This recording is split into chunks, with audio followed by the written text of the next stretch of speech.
Welcome to commerce lectures. I am Neha. आज करेंगे हम class 11 micro economics and topic है हमारा आज का मोनोपोली और उसके फीचर्स क्या हैं। तो देखो, मोनोपोली जानते हैं क्या चीज़ है। Monopoly is derived from 2 Greek words. So monopoly शब्द जो है वो ग्रीक के कुछ वर्ड्स हैं उनसे बना है। 2 शब्द हैं। तो सबसे पहला इसमें है मोनोस, इसका मतलब है सिंगल, ठीक है। पोलस एक शब्द है, उसका मीन है seller.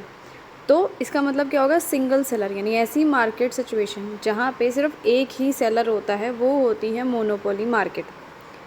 It refers to a market situation in which there is single seller selling a product. अब ये कौन सी किस टाइप की मार्केट होती है, जहाँ पे सिर्फ सिंगल सेलर यानी एक ही सेलर होता है, वही प्रोडक्ट बेच रहा होता है और कोई सेलर दूसरा नहीं होता जो उसके जैसा सेम प्रोडक्ट बेच रहा होता है। No close substitute.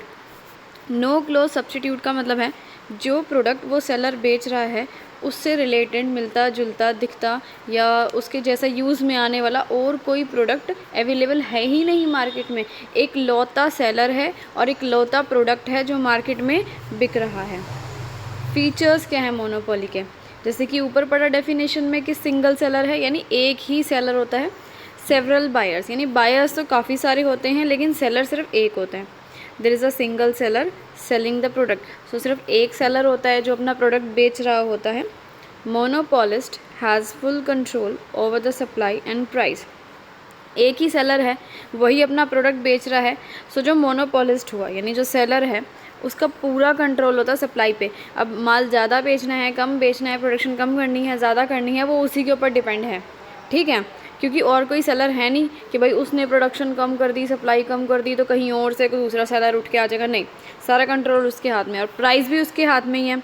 छेड़छाड़ करना, प्राइस के साथ कम करना, ज़्यादा करना उसकी मर्ज़ी है, क्योंकि और कोई कॉम्पिटिटर ही नहीं है उसका। वो अकेले खड़ा है मार्केट में तो उसकी मर्ज़ी है, चाहे वो 10 की चीज़ को 12 में बेचे या 10 की चीज़ को 8 में बेचे। There are large number of buyers. अभी हमने ऊपर पढ़ा कि यहाँ बायर्स तो काफ़ी सारे होते हैं लेकिन सेलर सिर्फ एक होता है, ठीक है। तो कोई भी सिंगल बायर उठ के नहीं आ सकता और प्राइस को चेंज नहीं कर सकता। जैसे कि एक मोनोपोली मार्केट है, उसमें एक ही आदमी बैठा है, कोई प्रोडक्ट बेच रहा है और आसपास और कोई भी आदमी नहीं है जो उसके जैसा प्रोडक्ट बेच रहा हो। सपोज़ एक एग्जांपल लेते हैं, जैसे एक गांव है उसमें सिर्फ एक ही दूध की दुकान है, ठीक है। तो अब क्या है कि उसकी मर्ज़ी है, वो जो मर्ज़ी प्राइस में बेच दे, ठीक है। उसकी अपनी भैंस है और चाहे वो प्राइस कम करे चाहे ज़्यादा करे, लोगों को तो ख़रीदना ही पड़ेगा। तो कोई भी सिंगल बायर उठ के आके ऐसा नहीं बोल सकता कि नहीं, मैं तो नहीं खरीदता तुम्हारा प्रोडक्ट, सस्ता करो वरना मैं नहीं खरीदूँगा। तो मोनोपोलिस्ट क्या बोलेगा, भाड़ में जा, मत खरीद, तेरे ना खरीदने से कौन सा मेरी सेल को कुछ फ़र्क पड़ रहा है, भाई दूसरा कोई खरीद लेगा, है ना। तो सिंगल बायर जो है यहाँ पे कुछ नहीं कर सकता है प्राइस के साथ छेड़छाड़, ठीक है, कम ज़्यादा नहीं करवा सकता अपनी मर्ज़ी से, लेकिन सेलर के हाथ में सारा का सारा कंट्रोल होता है। नेक्स्ट है no close substitute. No close substitute का मतलब है कि उसके प्रोडक्ट के जैसा प्रोडक्ट और मार्केट में कहीं अवेलेबल आसपास नहीं है। Product produced by monopolist has no close substitute. So जो प्रोडक्ट एक मोनोपोलिस्ट बना रहा है उसका कोई क्लोज सब्स्टिट्यूट नहीं है, यानी उसके जैसा बिकने वाला प्रोडक्ट, दिखने वाला प्रोडक्ट, यूज़ में आने वाला प्रोडक्ट, ऐसा कोई प्रोडक्ट आसपास अवेलेबल नहीं है। अब बात ये है कि क्लोज सब्स्टिट्यूट का मतलब क्या है। Those goods which can be easily use for each other, यानी एक जगह एक प्रोडक्ट की जगह हम दूसरा प्रोडक्ट यूज़ कर सकते हैं। अब जैसे कि मार्केट में कोल्ड ड्रिंक्स होती हैं यार, कितनी सारी टाइप की कोल्ड ड्रिंक होती है, जैसे कि ये फैंटा हो गई, कोका कोला हो गई, पेप्सी हो गई। तो अब हम क्या कर सकते हैं, एक नहीं मिली तो दूसरी यूज़ कर लेंगे। लेकिन मोनोपोली के केस में क्या होता है, जो भी एक चीज़ बिक रही है ना वो एक ही बिकती है। जैसे कि एग्जांपल लेते हैं रेलवेज़, इंडियन रेलवेज़। अब इंडिया में रेल चल रही है तो इंडियन रेलवेज़ की चल रही है, बाहर की कोई कंपनी आके तो नहीं अपनी रेल चलानी शुरू कर देगी उधर, है ना। So monopoly firm has no fear of competition. So जो मोनोपोली फर्म होती है ना उसको कोई कंपटीशन का डर ही नहीं है। कोई नया इंसान आ ही नहीं सकता बिल्कुल मार्केट में, वो अकेले ही राज कर रही है पूरी मार्केट में। नेक्स्ट है रेस्ट्रिक्शन ऑन एंट्री और एग्ज़िट। भाई कोई भी अपनी मर्ज़ी से मार्केट में एंटर नहीं कर सकता है और एग्जिस्टिंग फर्म है जो काम कर रही है, ऐसा नहीं है कि वो एकदम से सब कुछ छोड़ के चल जाए, ये भी पॉसिबल नहीं है।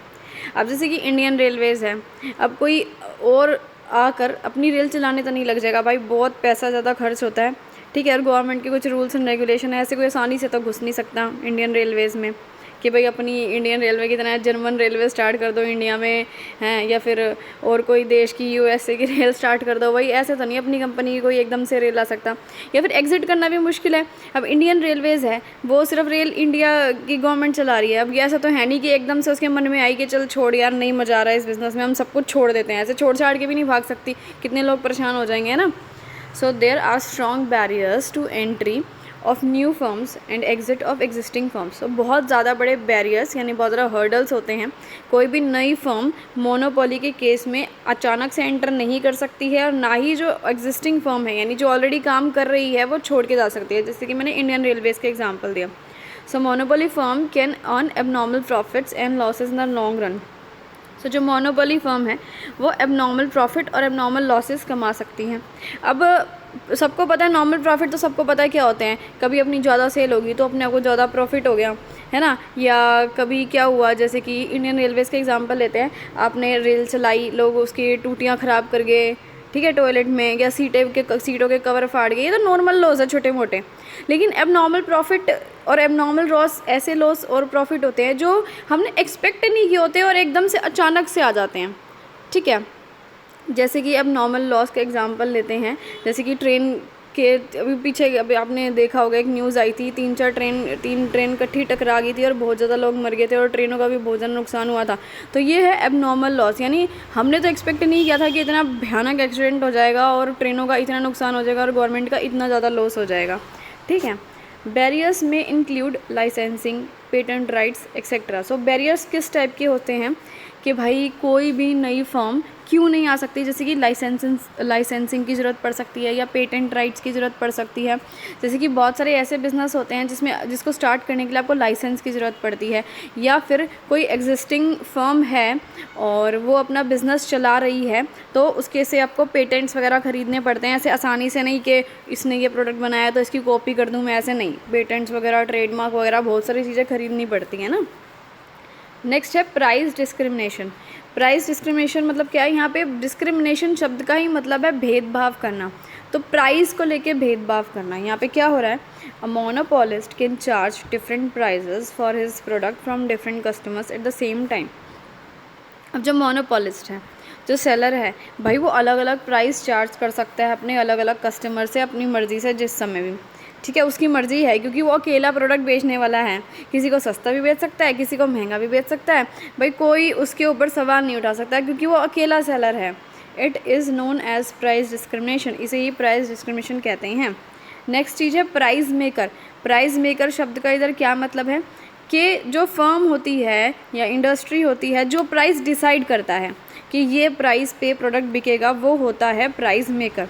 सो अगर मोनोपोली मार्केट की बात की जाए तो हमने बताया था कि जो मोनोपोलिस्ट है वो सिंगल सेलर है, यानी पूरी मार्केट में एक अकेला इंसान है जो कि ये प्रोडक्ट बेच रहा है। So he has complete control over the supply and price of product. तो पूरा कंट्रोल उसके हाथ में है, सप्लाई कम करना या ज़्यादा करना, यानी ज़्यादा माल बेचो कम माल बेचो उसकी मर्ज़ी है। प्राइस के ऊपर भी पूरा कंट्रोल है, प्राइस कम करो या ज़्यादा करो उसकी मर्ज़ी है। Hence monopolist is a price maker. So monopolist क्या हुआ, प्राइस मेकर हुआ, क्योंकि वो अपनी मर्जी से प्राइस को कम ज़्यादा कर सकता है क्योंकि वो अकेला सेलर है, सिंगल सेलर है, कोई और उसको कंपटीशन देने वाला नहीं है मार्केट में। Because he can influence the price by changing the supply.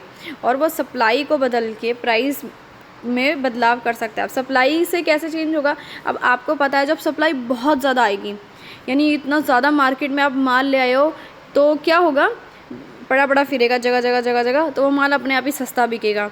लेकिन आपने सप्लाई पीछे से खींच ली, कम कर दी सप्लाई, ठीक है, आपने बहुत कम प्रोडक्ट्स बेचने के लिए निकाले और डिमांड तो है ही अपनी भाई बहुत सारी। तो जब डिमांड बहुत ज़्यादा हो जाएगी और मार्केट में इतना माल है नहीं तो लोग ज़्यादा पैसे भी देने को तैयार हो जाएंगे, है ना, प्राइस अपने आप बढ़ जाएंगे। तो इस तरह से सप्लाई के साथ खेल के जो मोनोपोलिस्ट है वो प्राइस को अप डाउन कर सकता है। इससे वीडियो ख़त्म।